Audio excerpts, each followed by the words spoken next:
दोस्तों आज हम आ गए हैं बेड़ा घाट जो कि जबलपुर से 21 किलोमीटर दूर है। यहाँ की प्रमुख जगह हैं धुआंधार वाटरफॉल, 64 युगनी मंदिर, गौरी शंकर मंदिर, पंचमता मंदिर और नौका विहार। यहाँ आने का सबसे अच्छा समय सितंबर से मार्च है। इस समय मौसम काफी अच्छा रहता है।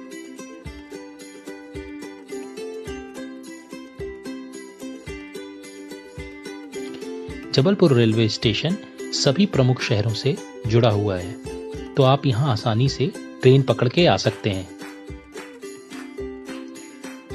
रेलवे स्टेशन पे उतरने के बाद आपको स्टेशन से ही बस मिल जाएगी, जिसका किराया मात्र 50 रुपए है।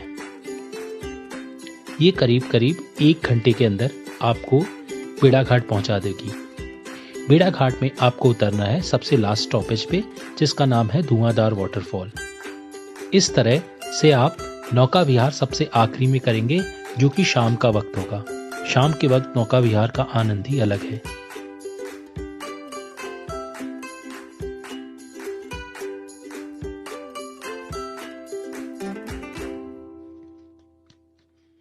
बेड़ा घाट पे आने के बाद आपको धुआंधार वाटरफॉल पे उतर जाना है।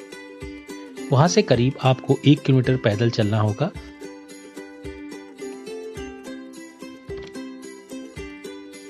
पैदल रास्ते पे आपको बहुत ढेर सारी खाने पीने की दुकानें मिल जाएंगी और आपको दुकान पे मार्बल से बनी चीजें भी दिख जाएंगी।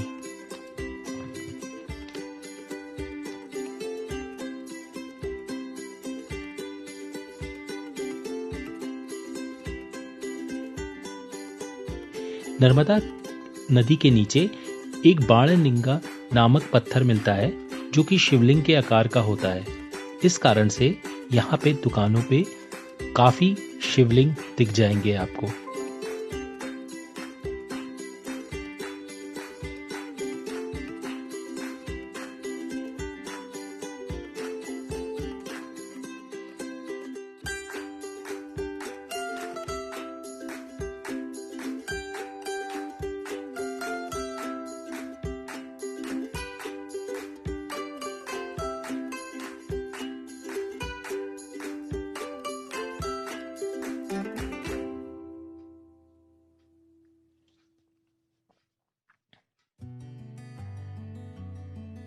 अब आप देख सकते हैं बेड़ा घाट का धुआंधार वाटरफॉल हमें दिख रहा है।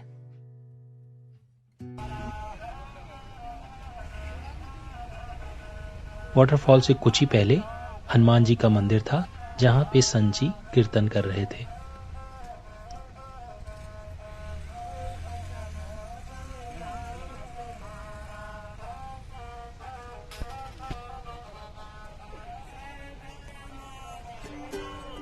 संत जी का कीर्तन सुनने के बाद हम बढ़ जाते हैं आगे धुआंधार वाटरफॉल की तरफ।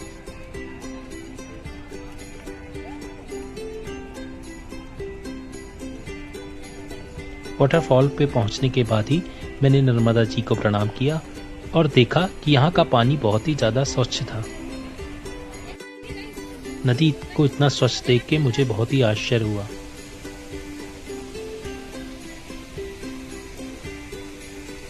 यहाँ पे नदी का पानी 30 मीटर ऊंचाई से गिरता है, जिसके कारण सारा पानी बिल्कुल सफेद दिखता है और एक धुंध सी उठती है छोटे छोटे पानियों की बूंद की, जिस कारण से इसका नाम धुआंधार वाटरफॉल पड़ा है।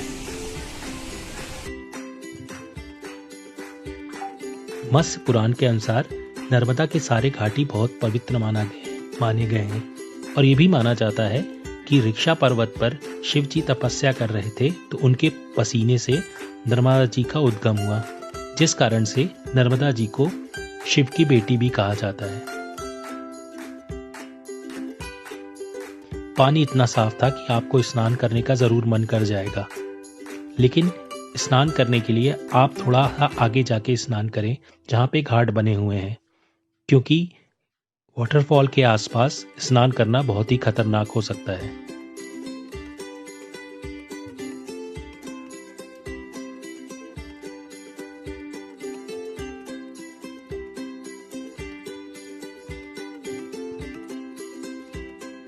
नर्मदा नदी भारत की 5वीं सबसे बड़ी नदी है और मध्य प्रदेश में बहने वाली यह सबसे बड़ी नदी है। इसका उद्गम अमरकंटक से होता है।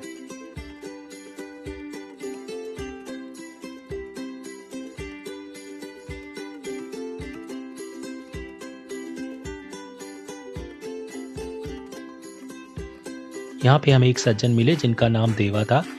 वह पानी से गंदगियां को हटा रहे थे और कुछ अपने काम की चीजें भी निकाल रहे थे, जैसे कि नारियल या कुछ सिक्के।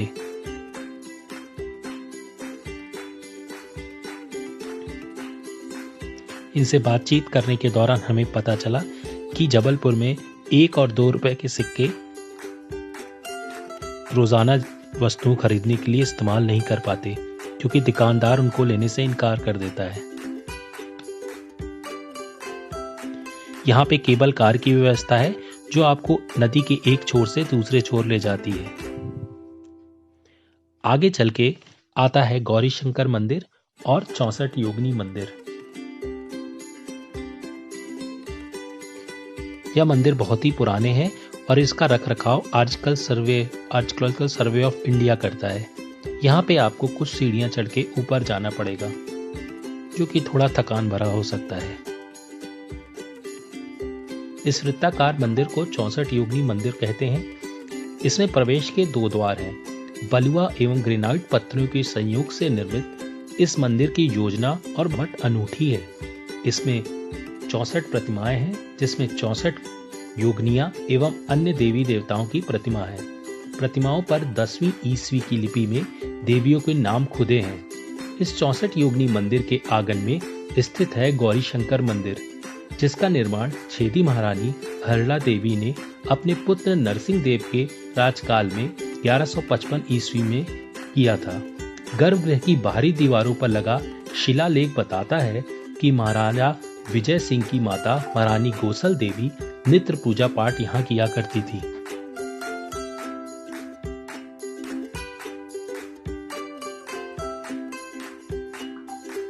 इस मंदिर की कलाकृति बहुत ही अद्भुत है।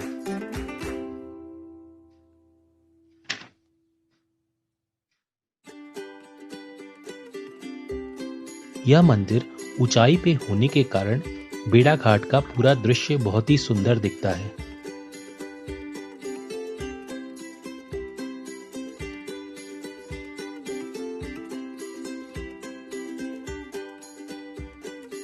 इन ऊंचाइयों पे कुछ समय व्यतीत करने के बाद मैं बढ़ गया आगे और हम आ गए पंचमठा मंदिर। पंचमठा मंदिर भी नर्मदा जी के किनारे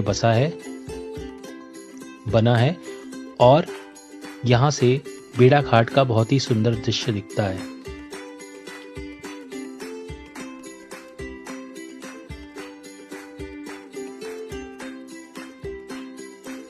मंदिर से होने के बाद मध्य प्रदेश टूरिज्म का एक बहुत ही अच्छा रेस्टोरेंट है, मार्बल कैफे। यह रेस्टोरेंट काफी साफ सुथरा था और यहाँ का व्यंजन भी स्वादिष्ट थे। रेस्टोरेंट से ही आपको नौका विहार तक जाने के लिए लिफ्ट लगी हुई है और जो व्यक्ति यहाँ पे रुकते हैं वह इसका इस्तेमाल कर सकते हैं। रेस्टोरेंट पे कुछ खाने पीने के बाद हम बढ़ जाते हैं आगे नौका विहार के लिए।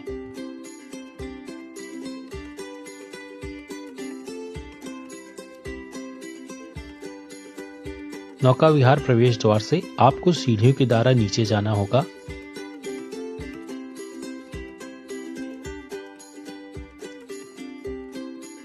सीढ़ियों से उतरने के बाद आपको वहां पे टिकट लेना पड़ेगा नौका के लिए, जिसका किराया है 100 रुपए। और नौका विहार की सबसे अनूठी बात है वहां के नौका चलाने वाले, वह लगातार अपनी कमेंट्री से आपको हंसाते रहेंगे और उसके साथ साथ आपको बेड़ा घाट की सारी चीजों के बारे में ज्ञान भी देते रहेंगे। किस फिल्म की शूटिंग कहाँ हुई थी, कहाँ पे कहाँ तक ले जाएंगे भैया है, वगैरह वगैरह। आप जरूर इसको बहुत ही और अभी अपना घूमने का समय रहेगा 30 मिनट आने जाने का, आनंद होके मिला लीजिए आप लोग घड़ी और आगे चल के नहीं करना है। शाम का वक्त था, इसलिए सूरज की आंच बहुत धीमी थी और बहुत ही सुंदर दिख रहा था।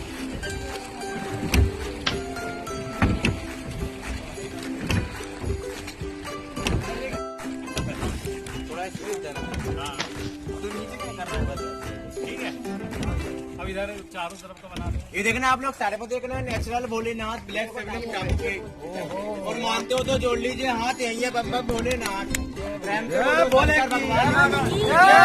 नर्मदा मैया की, पार्वती मैया की, और बोट में बैठने वाले भैया बहनों की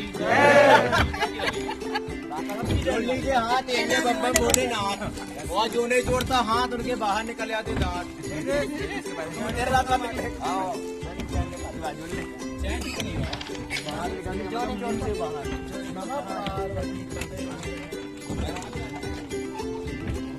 इसलिए हाथ जोड़ो, पीछा छोड़ो।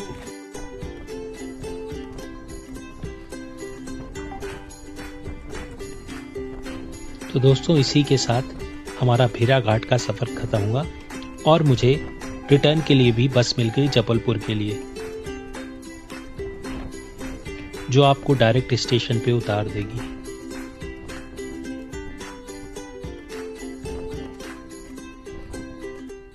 वैसे तो एक दिन काफी है बेड़ा घाट के लिए, लेकिन यहाँ पे बहुत सारे होटल भी हैं। अगर आप रुकना चाहें तो यहाँ पे रुक भी सकते हैं।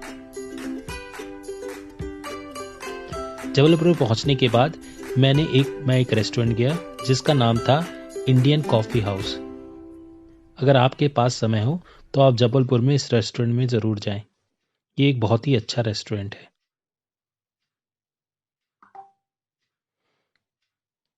और अगर मेरी दी हुई जानकारी आपको पसंद आई हो तो कृपया करके इस चैनल को सब्सक्राइब करें।